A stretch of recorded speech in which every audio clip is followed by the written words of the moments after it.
কি করো তুমি? পা দিয়ে খেলে না তো বাবা। পা দিয়ে খেলে, হ্যাঁ, হাতে ধরো। হুম। কি কি চালাচ্ছ? গাড়ি? গাড়ি চালাচ্ছ? বাবা সুন্দর। ওইভাবে ছুড়ে দিতে হয়। হুম।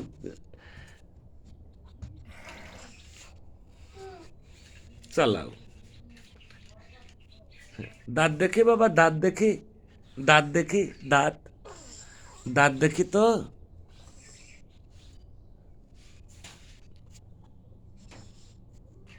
দাঁত দেখি তো, দাঁত। এখন দেখাবে না, এখন খেলায় ব্যস্ত। টু। হুম।